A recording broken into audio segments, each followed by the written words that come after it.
Innal hamdalillah nahmaduhu wa nasta'inuhu wa nastaghfiruh wa na'udzu billahi min syururi anfusina wa min sayyiati a'malina may yahdihillahu fala mudhillalah wa may yudhlil fala hadiyalah. Asyhadu an la ilaha illallah wa asyhadu anna Muhammadan abduhu wa rasuluhu alladzi la nabiyya ba'da amma ba'du. Faqala Allahu fi kitabihil karim a'udzu billahi minasyaitonir rajim.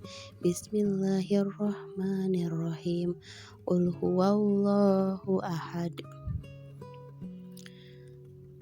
Akhwat fillah, marilah kita panjatkan puji kehadirat Allah Subhanahu wa taala yang mana pada hari ini kita masih diberi kesempatan olehnya untuk bernapas sehingga kita masih bisa beraktivitas seperti biasanya. Mudah-mudahan hal tersebut adalah merupakan kasih sayang Allah terhadap umatnya. Di mukadimah tadi saya akan mencoba memaparkan tentang tafsir surat Al-Ikhlas ayat ke-1 yang artinya, katakanlah dialah Allah yang Maha Esa. Asbabun nuzul surat ini adalah surat Al-Ikhlas turun sebagai jawaban kepada orang-orang musyrik yang menyatakan bahwa mereka bertanya, sebutkan nasab atau sifat Rabbmu kepada kami. Sebagai jawaban atas permintaan tersebut, Allah menurunkan surat Al-Ikhlas. Dalam surat Al-Ikhlas ayat pertama ini ada kalimat ahadun yang artinya esa. Wahidun artinya satu. Wahdah yaitu artinya kesatuan. Kita semua sudah pada tahu hafal akan surat yang satu ini. Surat ini sangat terkenal di kalangan umat Islam. Namun jangan dianggap remeh. Walaupun hanya terdiri dari 4 ayat, Nabi menyebutkan surat Al-Ikhlas itu sebanding dengan sepertiga Al-Quran. Kata para kiai, kalau kita ingin memahami surat yang satu ini, kita harus memahami 1/3 Al-Quran atau 10 juz. Oleh sebab itu, maksud sabda Nabi tersebut tidak menunjukkan membaca 3 kali surat Al-Ikhlas sudah dianggap khatam Al-Quran. Rasulullah bertanya, apakah salah seorang dari kamu tidak mampu membaca 1/3 Al-Quran dalam satu malam? Para sahabat pun bertanya, bagaimana mungkin bisa membaca 1/3 Al-Quran dalam satu malam? Beliau bersabda, Qul huwallahu ahad sebanding dengan 1/3 Al-Quran. Hadis riwayat Muslim. Pada suatu kesempatan, kita disuruh memilih antara pasir putih 1 drum truk atau 5 butir mutiara. Kita akan memilih pasir putih atau mutiara. Kelihatannya kita akan memilih 5 butir mutiara daripada 1 drum truk pasir putih. Mengapa? Karena kita menilai kedua barang tersebut dari sisi harganya. Bukankah 5 butir mutiara jauh lebih mahal dibanding 1 drum truk pasir putih? Jika hanya melihat jumlah, tentu kita akan mengatakan pasir putih 1 drum truk jauh lebih banyak dibanding 5 butir mutiara. Seperti itulah kita melihat surat ini.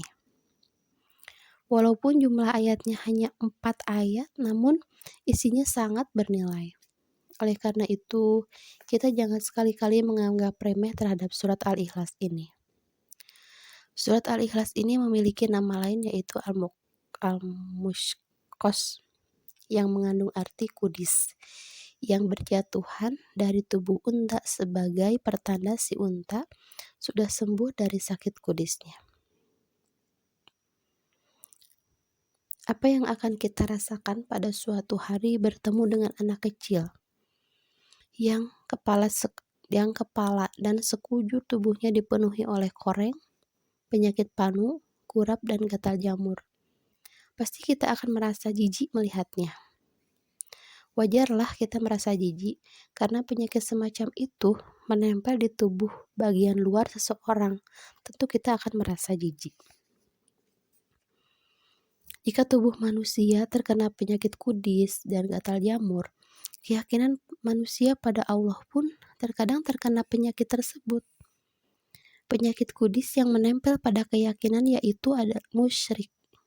Siapa saja yang berani musyrik? Berarti ia seperti anak kecil yang di sekujur tubuhnya dipenuhi oleh penyakit kudis, jamur, dan gatal-gatal tadi. Pasti akan terlihat menjijikan dan akan dijauhi oleh orang lain. Penyakit kudis, kurap, gatal jamur yang menempel di tubuh manusia bisa diobati dengan salep kulit. Sementara penyakit kudis yang menempel pada keyakinan seorang muslim harus diobati dengan memahami dan mengamalkan isi kandungan Al-Quran Al-Ikhlas. Saat seorang sudah memahami dan mengamalkan surat Al-Ikhlas, penyakit-penyakit keyakinan yang menempel padanya akan segera berguguran, sehingga keyakinannya pun akan kembali bersih. Dalam Al-Quran terjemah, lapad ahad suka diterjemahkan dengan esa. Esa itu suka diartikan tunggal. Maka makna tersebut mengingatkan kita bahwa Allah itu merupakan sumber segala sesuatu. Yang namanya sumber pasti satu, tidak mungkin ada dua atau tiga. Pernahkah mendengar ungkapan pusat negara? Bukankah kita pernah mendengar pernyataan Jakarta menjadi pusat negara Republik Indonesia? Kira-kira apa yang akan terjadi seandainya pusat negara itu lebih dari dua? Jika ibu kota menjadi pusat negara lebih dari satu, pastilah harus ada dua presiden di negara tersebut. Oleh sebab itu, Tuhan harus satu, jangan lebih. Jika lebih, pastilah manusia akan sangat kebingungan. Mungkin sekian paparan dari saya, mudah-mudahan bermanfaat untuk teteh-teteh semuanya. Akhirul kalam, aqulu qouli hadza wa astaghfirullah li wa lakum. Wassalamualaikum.